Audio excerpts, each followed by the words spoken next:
Hello, this is Caroline Staten with Transition US, and people are just coming on to the call today, so I want to welcome people as they come on.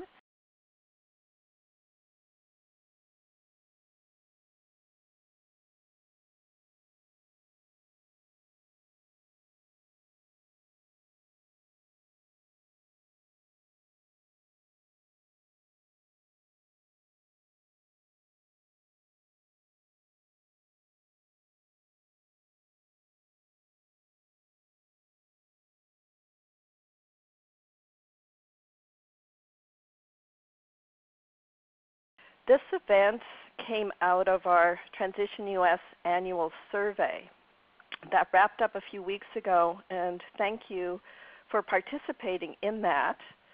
And we wanted to get folks together that were working on specific themes. So the first one, an obvious one for transition groups, is local food. So we're hosting this telesalon today as sort of a first effort at getting people together to hear from each other, to find out who is doing what in the local food arena across the U.S. in transition groups. And today we also have the benefit of having a special guest, and that's Vicki Robin, who is the author of Blessing the Hands That Feed Us, and is also hosting a 10-day local food challenge, and she'll be talking more about that in the second portion of this telesalon today.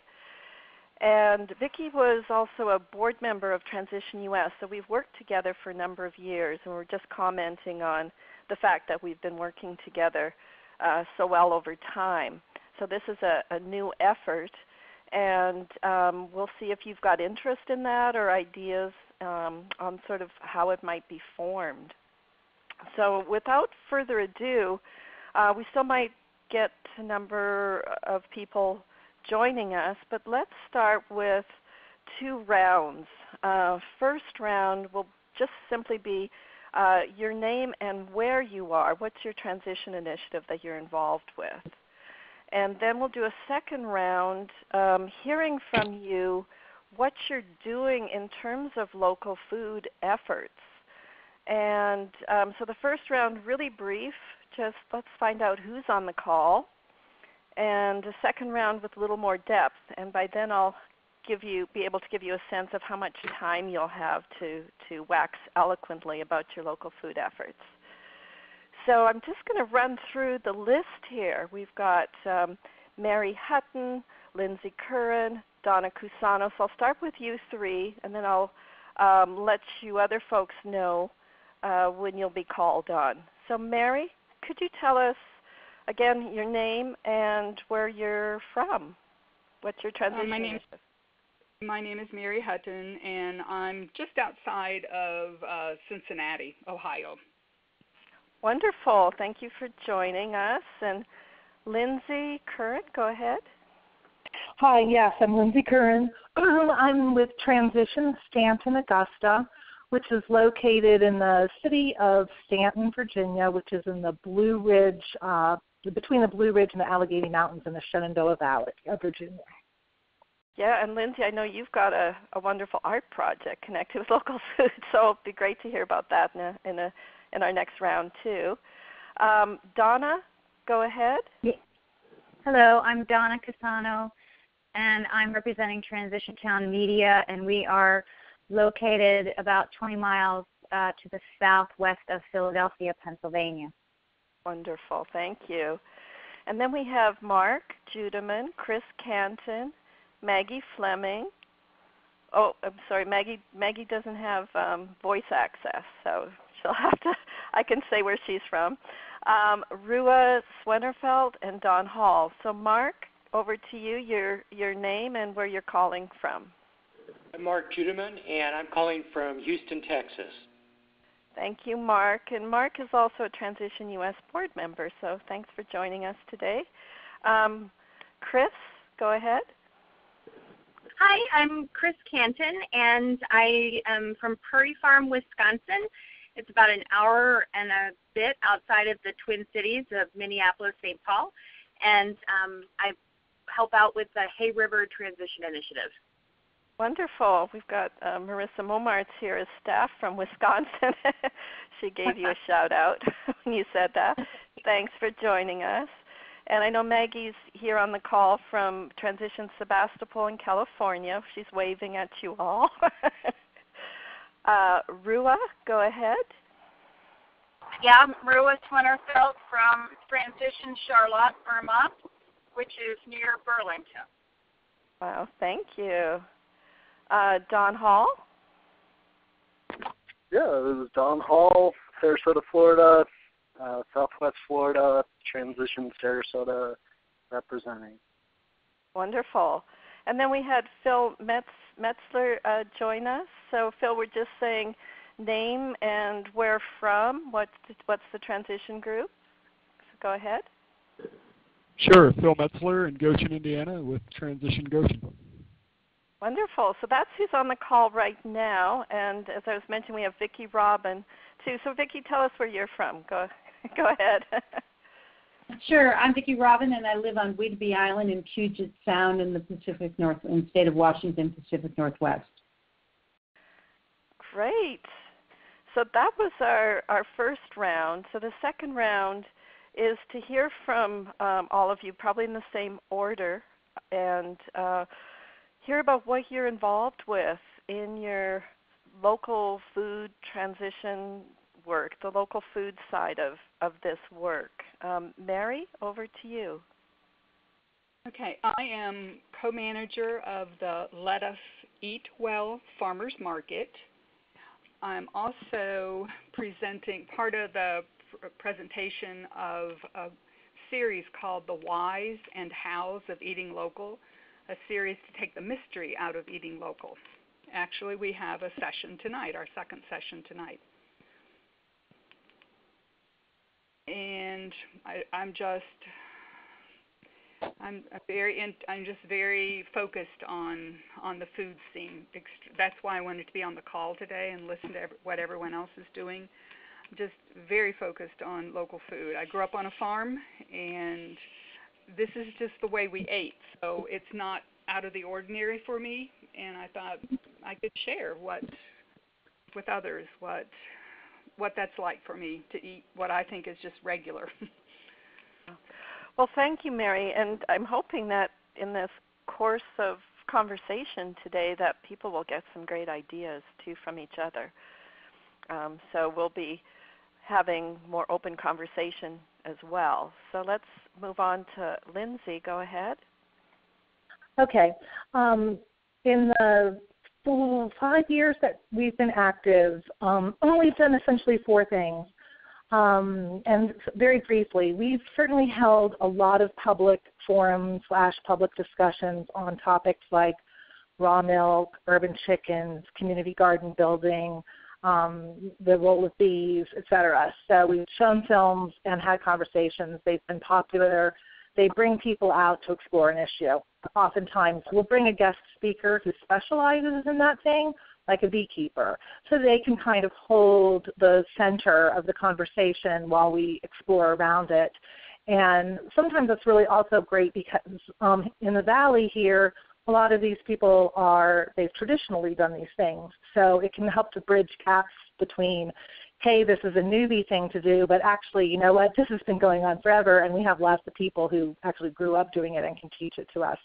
So it's a great bridge builder.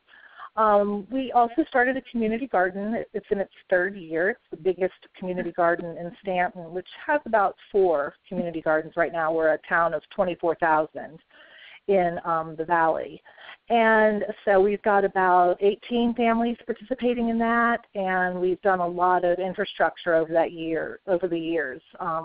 Planted apple trees, planted a kiwi living fence, raspberry living fence, that kind of thing on sort of the periphery, and then people's plots in the center.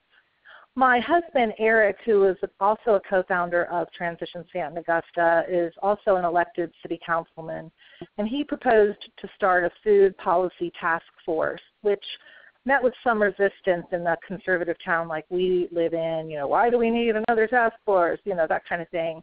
But ultimately, he prevailed, bringing together people from a variety of different backgrounds to look at issues like food security, hunger, policies that would allow more things like urban beekeeping or urban chickens. And after a year, they presented their findings sort of through a very interesting groups process, and made certain requests, some of which were granted, some weren't.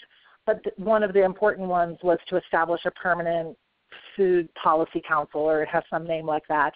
And they're very active. They meet monthly, and they're able to work, because of his role as an elected official, more closely with city government to kind of nudge it along.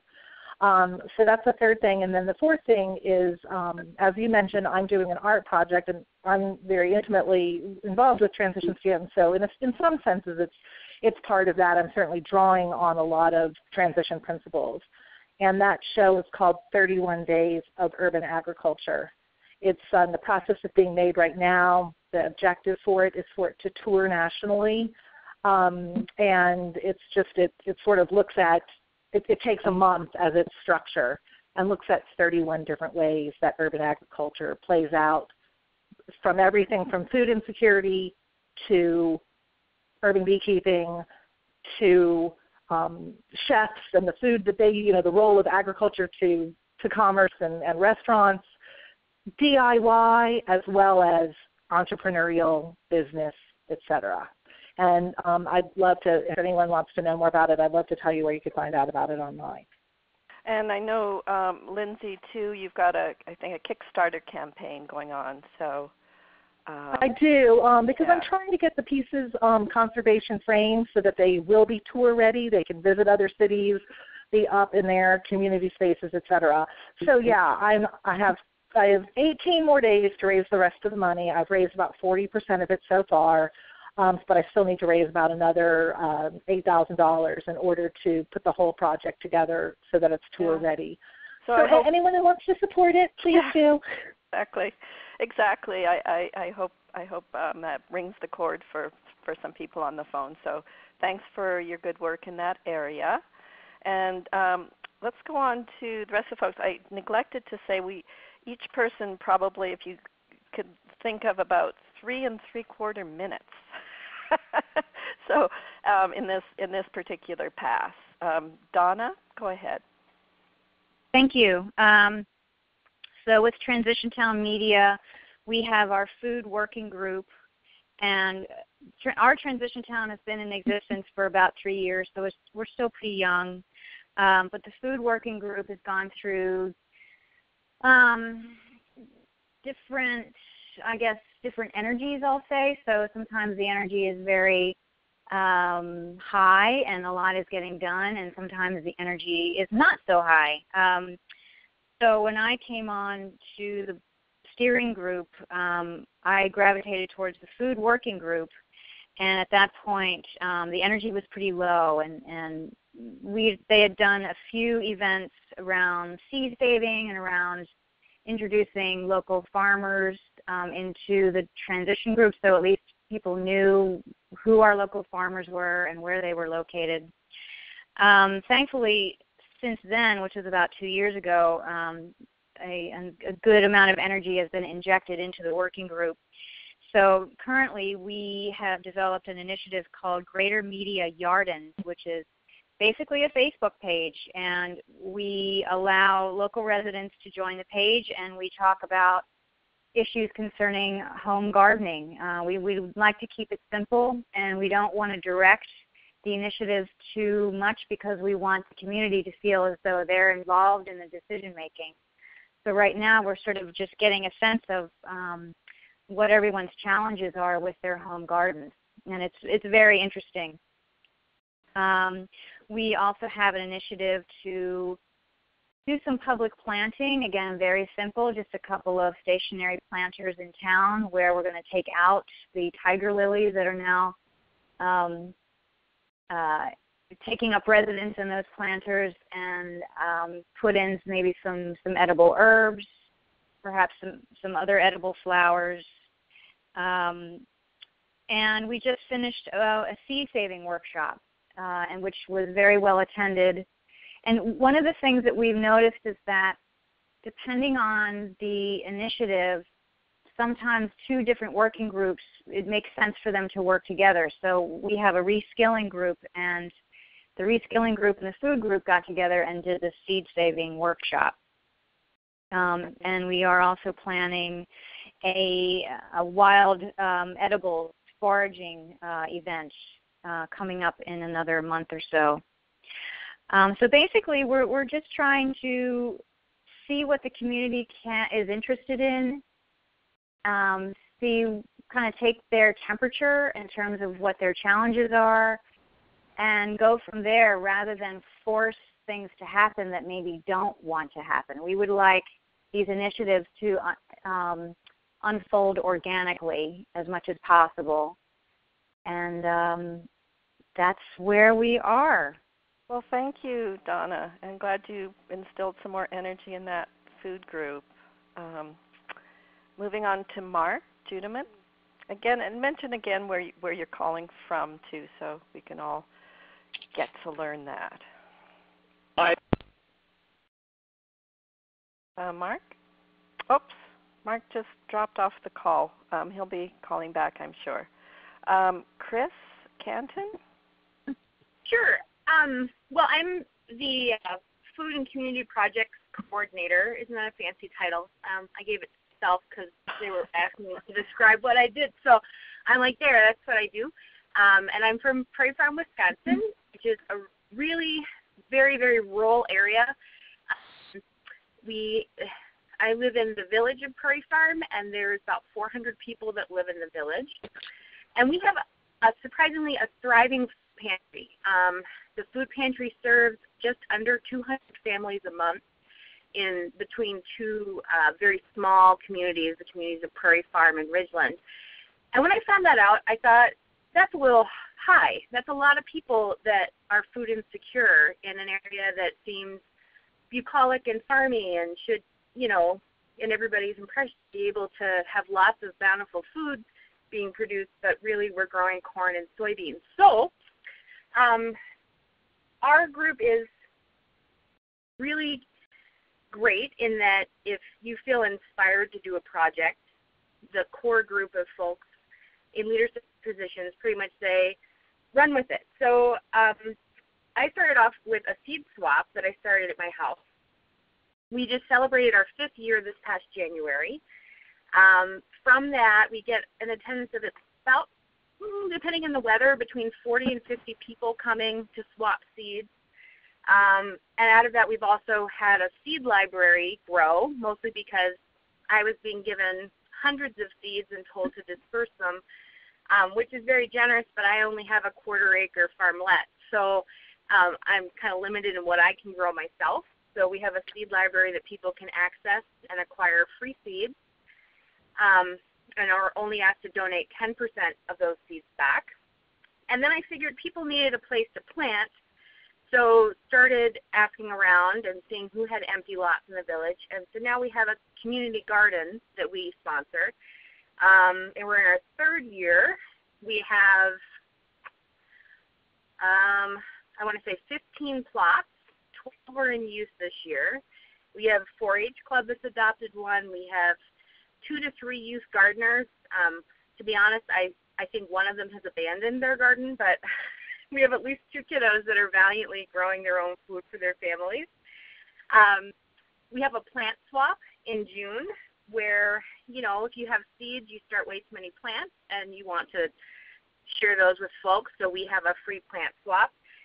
In early June, we celebrated our 5th year and had a whole bunch of people show up on a horribly rainy day, so that's another popular one. We started up a youth garden club with the local elementary school, working on the theory that if you get the kids involved, and we're talking 1st through 3rd graders who are dependent on their parents for transportation, the kids get excited to garden, and that makes their parents get excited about the garden. And now we have a group of 10 kids that are really into eating their own vegetables that they've grown. So that's really exciting. We also have an upcoming film series that was just organized starting in October. It'll be once a month through March on films that are themed around the idea of issues of food and community. So everything from rural farmers who are female and their experiences, seed sovereignty, getting youth involved. There's a great film called Anna of the Alps that I discovered that's going to be part of that series, so very fun stuff. And then we also have classes on the theme of growing your own food, gardening, food preservation, animal husbandry, etc., at a traditional and green skills day event that we host every year in early March. So really a big part of what we do as a transition initiative really is revolving around the idea of food and community resources. Wow, you're doing a lot. And if you think of it, if you could email me the list of films, I think that would be really lovely. People are always looking for films, so if you could do that, that would be helpful. Sure. Good. Mark, I know you're back on now, so let's go to you. Yeah, sorry about that. I pulled the phone closer and unplugged it. So I expect that I'm going to learn more from you all than you're going to learn from me. Some of the things that we've done here in Houston, which is a hub for the area, are we have a PermaBlitz working group, and so we've had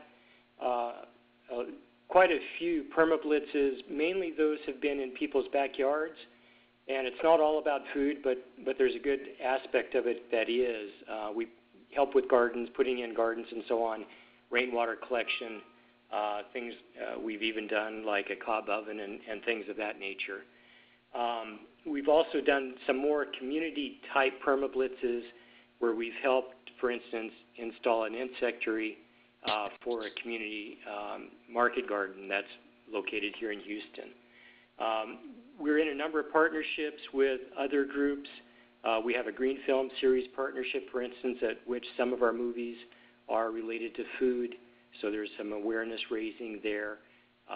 We have some connections with the Houston Food Policy Work Group, which is trying to establish a food policy council. And then some of our neighborhood initiatives have things going on. For instance, the Clear Lake Transition Community has been working on what they call a food shed collective, where they're trying to develop a number of market gardens and farms and build a co-op to market the produce from that. And I think that's about it. Thank you. Great. Thanks, Mark. And Mark, maybe could you just say what a PermaBlitz is in case people aren't clear about that? Yeah, so what that is, or at least the way that we implement it, and it's something that we found out about that was going on, I think originally in Melbourne, Australia, and we're doing it here, and I know lots of other folks are as well, is we have typically on a Saturday or a Sunday morning, we have a bunch of volunteers come together. They'll volunteer and do all this work. We kind of self-organize. We go around and follow some general plans that were developed during an earlier site visit. But we'll build the garden beds and do the mulching and sometimes plant fruit trees and things of that nature, and put in the water, the rain barrels and so on. And then around noon or so, we'll stop wherever we are, and then we'll have a potluck to celebrate what we were able to achieve. And then I think part of the thing is, so if people work on X number of gardens, then their yard is in the queue to be PermaBlitzed for something. That's exactly right. Yeah. If you volunteer and show up 3 times, then you're eligible to be in the drawing for a future PermaBlitz. And by the way, they call it PermaBlitz because we use permaculture principles to do the designs for these projects. Great. Well, thank you so much for clarifying that. To you, Rua. Oh, great. So I live in the beautiful state of Vermont, in a town, Charlotte, that's got like 4,400 people, fairly agricultural still. And so we have early on did some reskilling workshops around canning and keeping poultry and keeping goats and sheep. Then we're so small, a farmer's market has been tried several times, but it doesn't really work. The neighboring towns have bigger populations and people can go to those. So what was created instead is an online farmer's market called Your Farm Stand. And a lot of the CSA farmers and other farmers can sell their goods through Your Farm Stand, like their excess.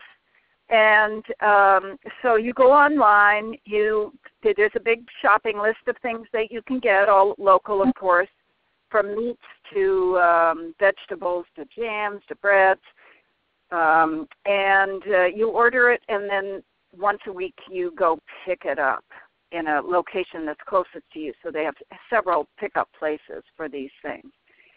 So it's really great, that kind of consolidates things and has been very successful now. We started an edible garden at our library, which is right in the village center, right near Town Hall, with the idea that there's all this lawn and, everything's ornamental, and some of it was kind of invasive stuff. And so this is our third year, and it's been very successful. We've added different vegetables. This year we added some blueberries. The kids like the cherry tomatoes and blueberries, and we give all the excess to the food shelf. Well, after the first 2 years, the Congregational Church in town, which is really in the center of town as well, thought it was so great. So we jointly started one on their land to start getting rid of mowing. So that'll grow over time. And then we've had two what we called Spud Fests, where kind of a harvest festival potluck, encouraging people because we plant a lot of potatoes that they make potato dishes. And the school now has a whole huge composting program and a garden as well. So it's exciting to hear that other schools are doing this, and this is a K through 8. And the last thing that we're working on right now is kind of fun. Our little town doesn't have a central place for people to really gather. There's a senior center, but you have to reserve it. So nothing spontaneous. The little local store is too small. So we're trying to start a community pub.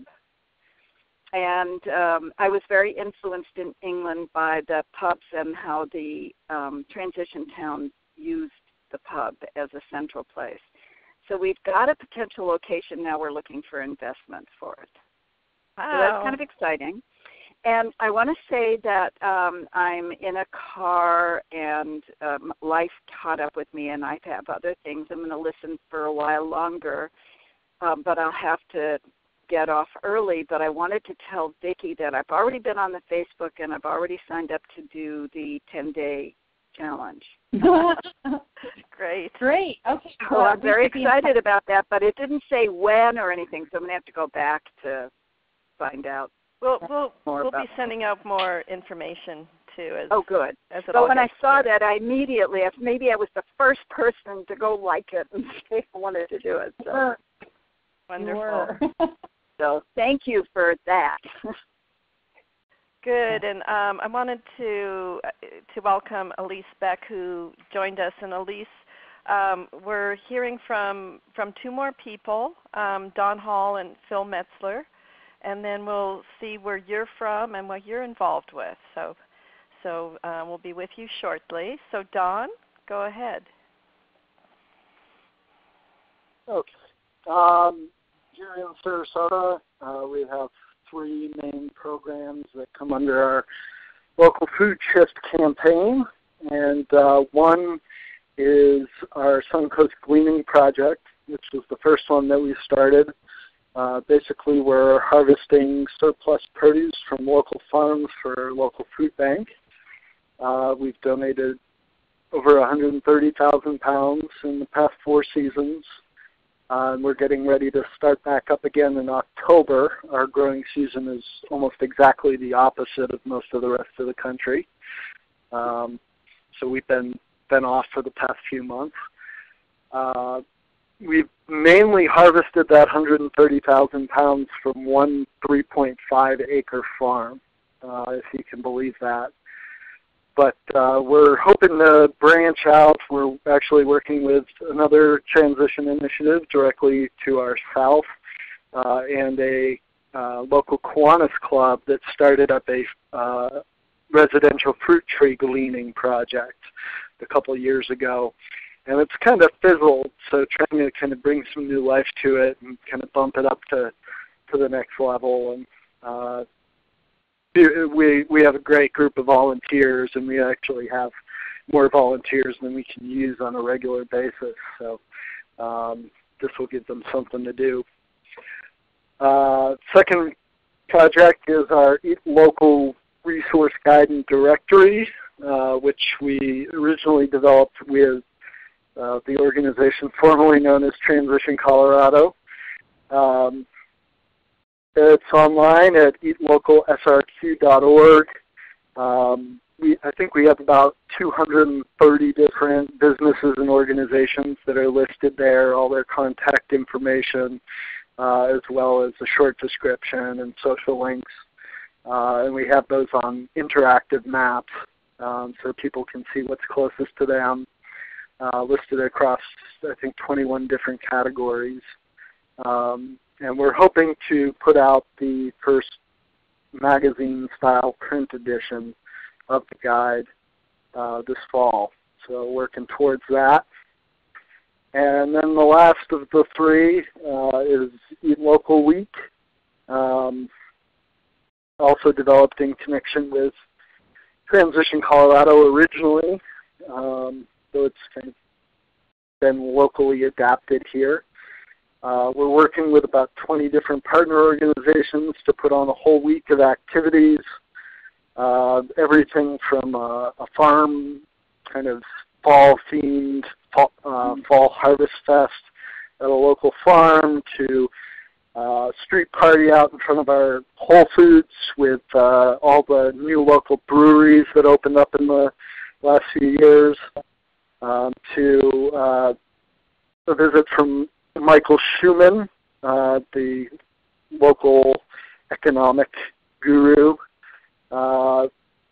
The county's annual sustainability conference is going to be part of the Eat Local Week this year, and hoping to do a la Slow Money, a food entrepreneur showcase with food and music and Michael Schumann and several local presenters, different local food businesses that could use some investment to get up there, present, and then have time afterwards to connect one-on-one or more informally with audience members who might be investors.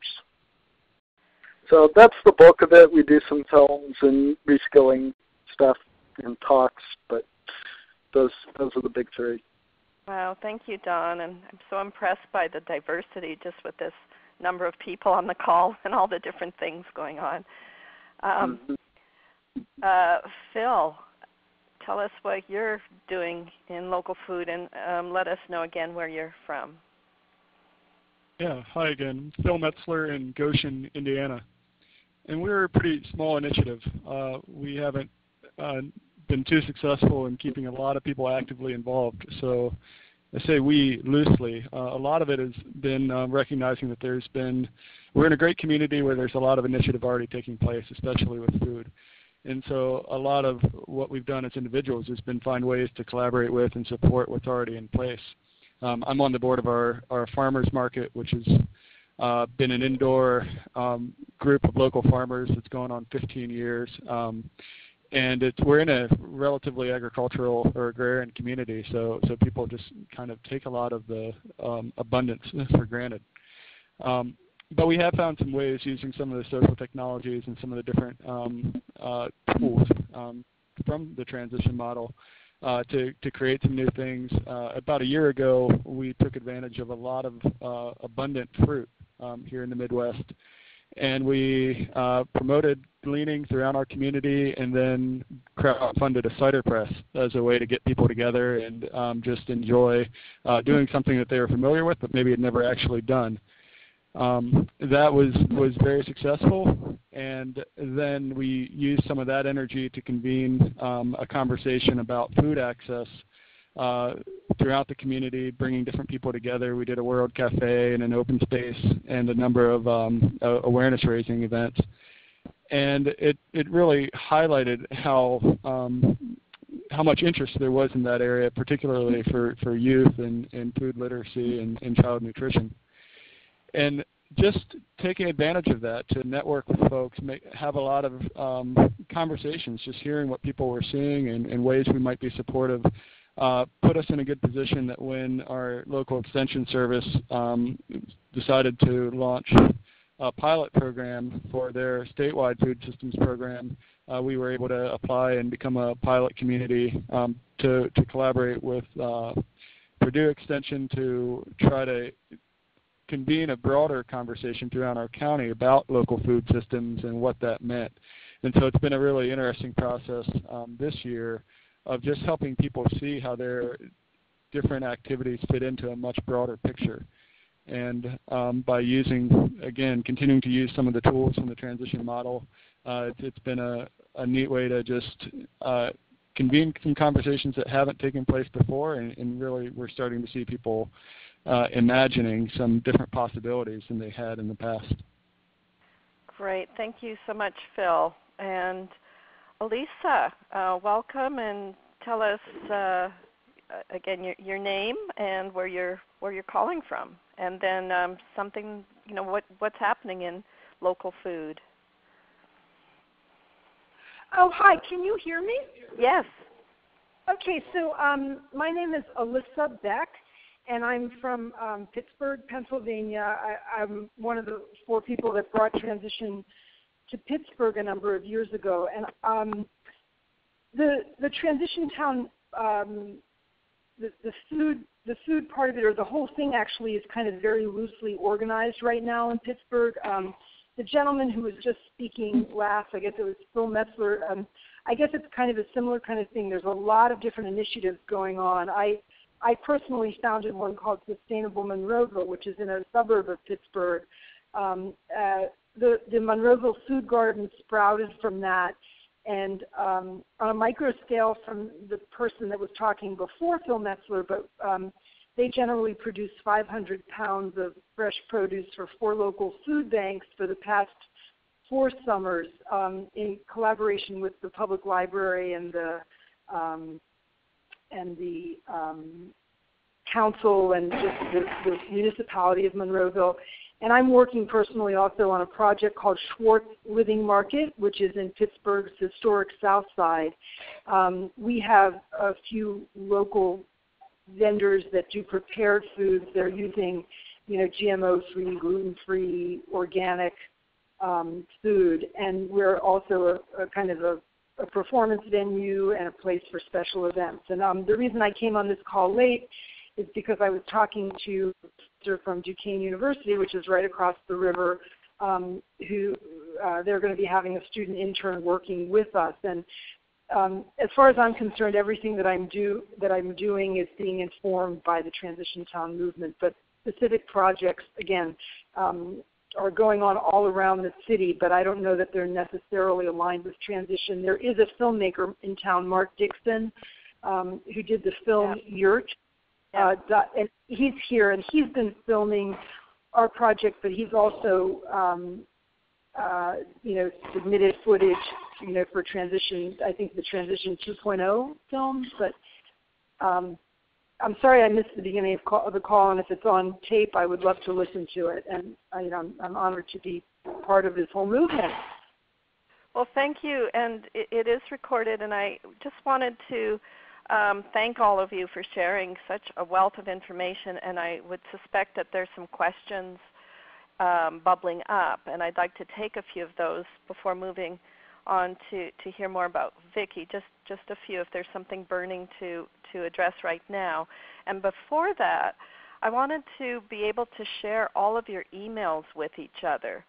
So if that's okay with you, press 1 on your keypad so I can share your contact information with the people on this call. And if it isn't okay, press 2.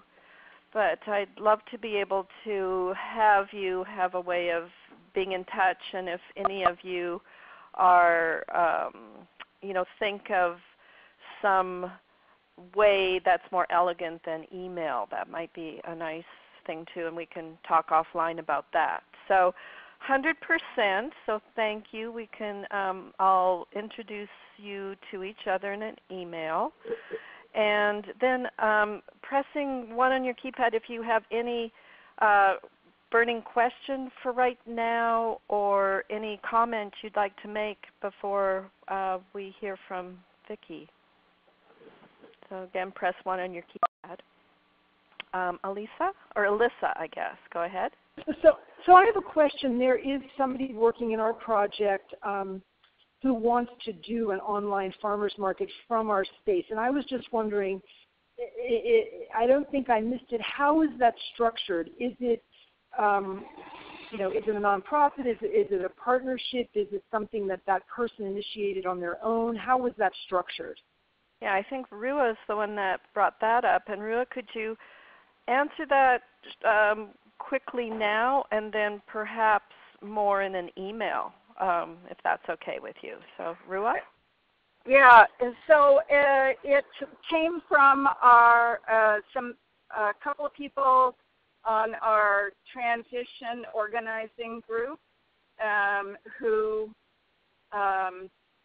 just thought that this was a good idea, and they got together with other people who had the technology available, and it is run by a few people. That is, a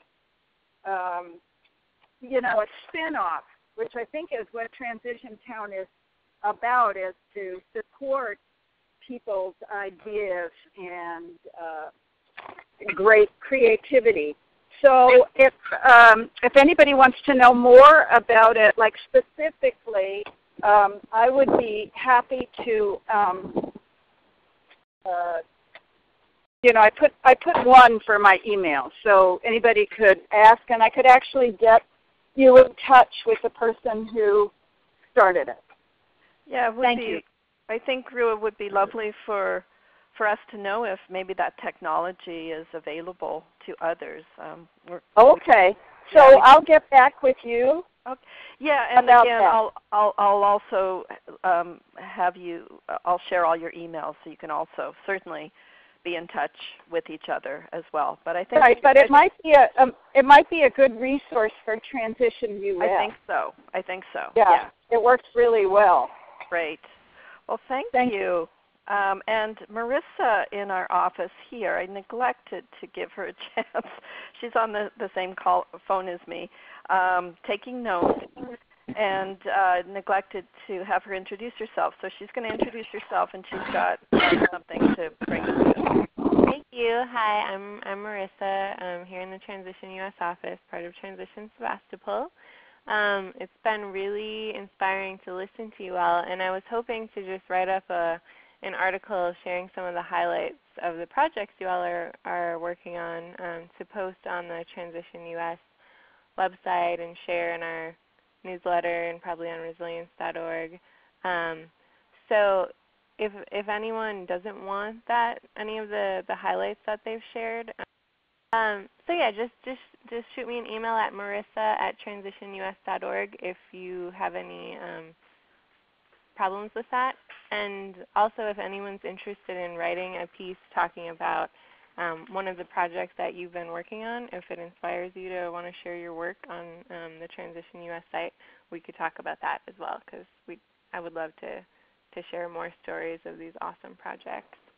I think it'll be really inspiring and exciting to other people. Hear, hear. Thank you. Again, very inspiring, and I'm just really surprised at how many different things we heard just with this these few people gathered today. And without further ado, I wanted to turn it over to Vicki Robin. And as I mentioned before, Vicki Robin was a Transition US board member and really added a lot. She's really a visionary thinker. And she's written her new book, Blessing the Hands That Feed Us, What Eating Closer to Home Can Teach Us About Food, Community, and Our Place on Earth. And that book's available now, and it's really great. And I know Vicki has said that she was informed really a lot by the transition work. And this book tells about her experiment about in 10 mile eating, and how that renewed her hope and rooted her in her community. And she's calling this relational eating. And she's gone on from that, and we'll hear about that too, and just investigating how this work might restore the vitality of the regional food systems, and everyone can have the benefit of relational eating. And Vicki's just done a lot. She's written books. She's started various organizations. She co-created conversation cafes, which I know a number of us use, and has been featured in Reader's Digest, National Public Radio, Atney Magazine, New York Times, and many other publications.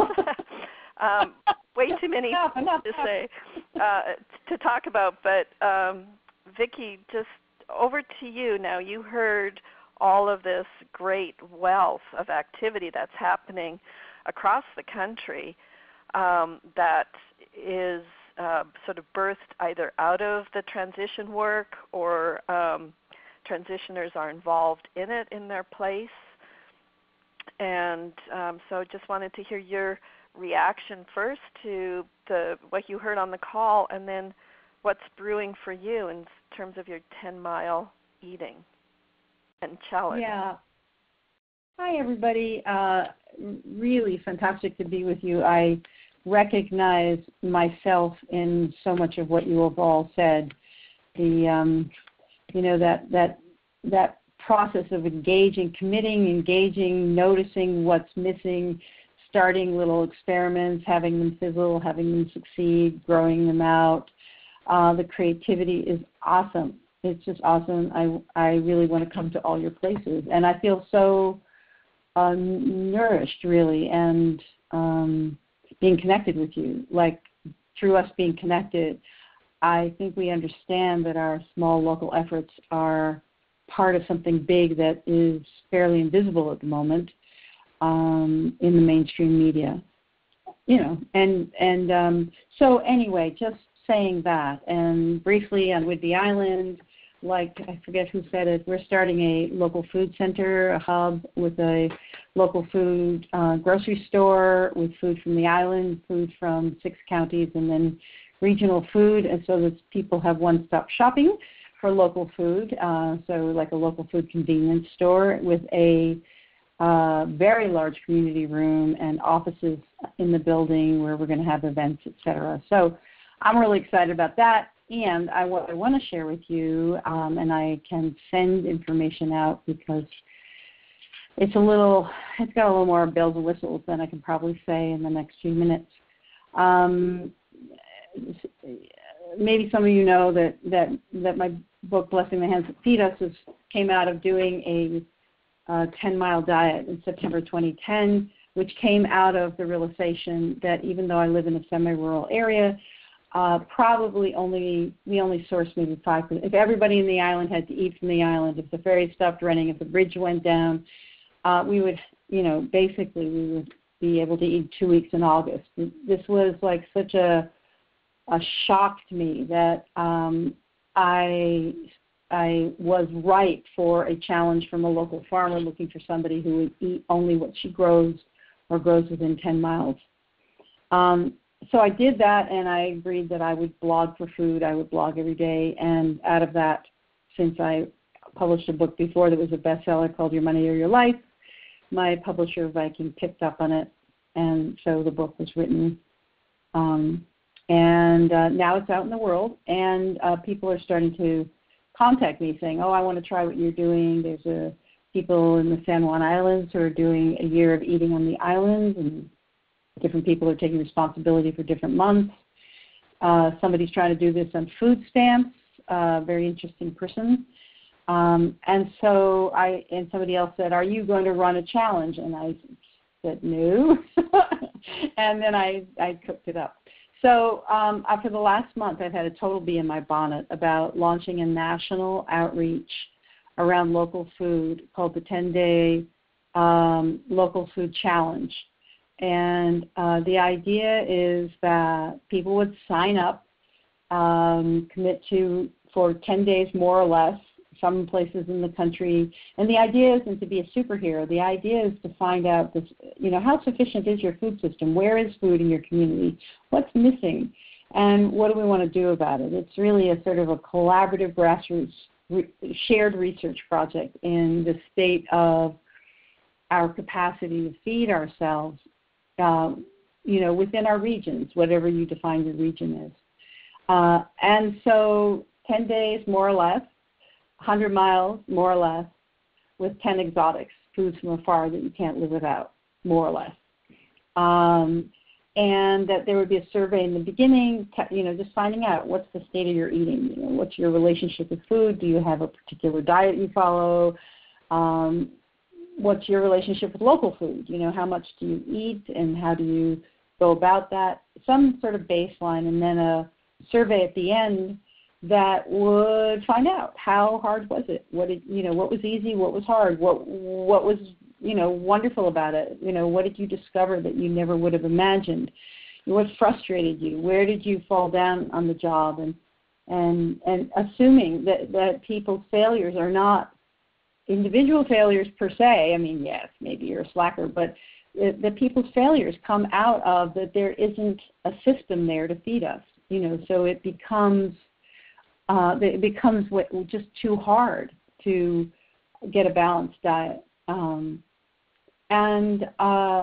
So like many of you, I've evolved from just like, shopping at a farmer's market and attending to my own personal diet and then doing community education. I've evolved to understanding that we live in a broken food system, and the food system that feeds us, as many of you totally know, is it dominates about 95% of our eating, and it's corporate industrial.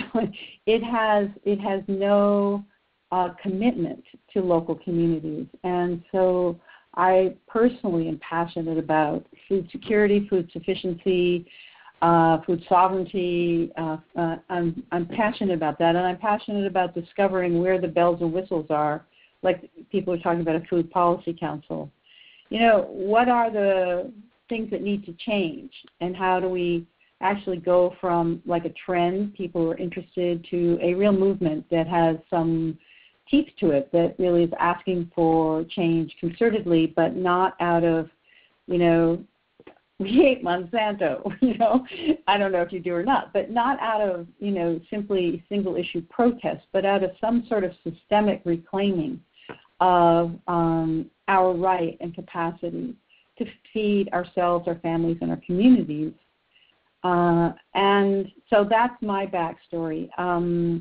So I've been in the process of designing this campaign, and that would be, basically it's an awareness building campaign. It's like trying to get people in the door, some of them already converted and local eaters, and some of them just curious, but they're willing to give it a try, so that we can, this is sort of base building for a movement, which of course Transition is as well.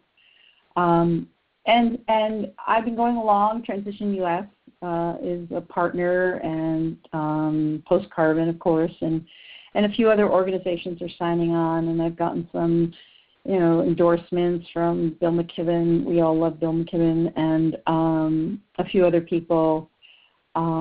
And then I stumbled on an organization called, a website called agrolicious.org, and they're right across the water from Whidbey Island, and I started researching who they are, and they are basically they're trying to be feeder site for everything local food, the one-stop shopping, and it's actually been developed by some hugely successful internet entrepreneurs who are now dedicating the money that they've earned from their startups to educating the world about local food.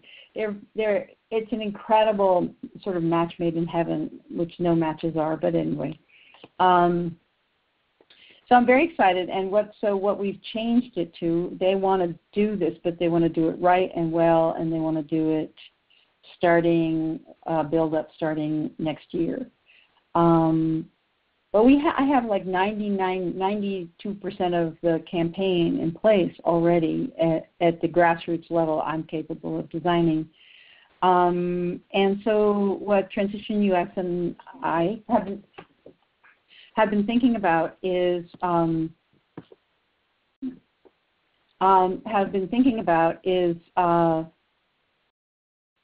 doing a beta test, inviting people like you and in your networks and communities to test the campaign and to see, how does it work? How does the language work? How does the design work? What's hard? What's easy? But to do it in order to have a way better campaign next year. And when I say better, I think I've run up against this. I think all of you have. We'd all like to reach out beyond the choir and beyond the sort of low-hanging fruit, but that's a tough thing to do and sustain. So what I'm hoping is that together we can learn how to do this and do it well, and so that we know how to enroll, busy parents. We know how to enroll dieters. We know how to enroll a lot of people who would probably turn towards eating more locally and regionally and healthily and, for example, and really supporting their own food economy. If it was presented to them in a way that they would recognize as enticing. And I think this is what the Agrilicious can do. So that's the state of it, and you don't have to answer now, and I actually have to jump off this call fairly quickly. But I'd love to know what you think of this. If this is something that you would, and I know you're doing Eat Local challenges, it's just that this one is this is a way that we can be connected with one another and all doing one thing at the same time. It's already built to be stolen, built to be, taken up by anybody who's interested. And I'd like to do it through Transition, through relocalization networks, through resilience.org, through the permaculture, through my sort of home-based community, so that we're the beta testers. We're the ones who are running the first experiment. So that's it, and I can probably stay another 5 minutes, and take questions or comments or whatever you want, Caroline. And just wanted to mention that there's a teleseminar on this that Vicki will be doing through Transition US September 23rd, I think is the date we settled on. So that's on our website to also sign up for it to get more information. But you're hearing it first here, and you can also get all the information prior to that teleseminar. And so we'll open it now for any questions for Vicki before she has to get off. So if you have a question now, and then also Vicki's going to have these emails, and you'll have hers too. So there can be more information via email about this as well. So I guess, Vicki, do you have any particular questions you want to ask the people on the call? Yeah, I mean, what I'm interested in, and again, I'm sorry I don't know how much time left here. But I'm interested in, does this resonate? Would you be interested in running, being part of it in your community? The idea is that it would be in October. October is World Food Day and National Food Day and harvest time. So, and I know you all are aware of that. It's a great time to invite people to commit to a sustained local eating challenge. So, any comments, questions? Yeah. Well, how about we just do a quick poll? If anyone, I know you don't have all the information, but if it seems like this is something that you'd be interested in finding out more about, press 1 on your keypad so we have an indication of, does this resonate? Does it seem like something you could imagine with, getting more information about how to do it and all that stuff? So, Vicki, 7 folks have got their hands up. Can you see the screen here too? And yeah, I can. And two of the ones who don't are you and me, and one doesn't have a keypad. So there's only one person on the call who's, not necessarily enrolled, but that doesn't matter. That'd be great. So what I'd love to do then is send you all an email with more description of it, and then start a dialogue. And so now I'd just like to have, is there anybody who wants to comment or question right now about it? So I guess you press 1 on your keypad if you want to do something, if you want to talk a little bit about it now. Mary? Yeah. Did you say Mary? Yes. Okay. Mary from near Cincinnati, Ohio. And I like the word campaign more than challenge. I think at first it was challenge, and then I heard the word campaign. And just my feedback is I like campaign better than challenge, because people seem to have an awful lot of challenges already in their life. And I'm a social worker, so I think, do we really want to put, more challenges in people's lives? But campaign sounds more neutral, I guess. So I would just offer that. Wonderful feedback. Thank you. Alyssa? Sorry. Yes, Alyssa. I'm just wondering if with this campaign or challenge, are you modeling, organic living foods, gluten-free, vegan potentially, or just local? From my point of view is that I'm passionate about the local aspect, and if somebody is organic, gluten-free, vegan, those pieces of it, that's an interesting thing for how does a vegan do, but also how does a grass-fed, grass-finished beef eater do, how does a pastured chicken person do, I'm interested in how this works. I mean, because even the most committed communities I have found are at best at 7% local. I mean, it's a stunning, trucks stop running, we don't eat. And that's what's stunning to me, and that's why I want to raise awareness about that. There's lots of people who've raised awareness about, vegan food already. So yeah, that's my point of view. I'm not saying it's correct, it's just my point of view.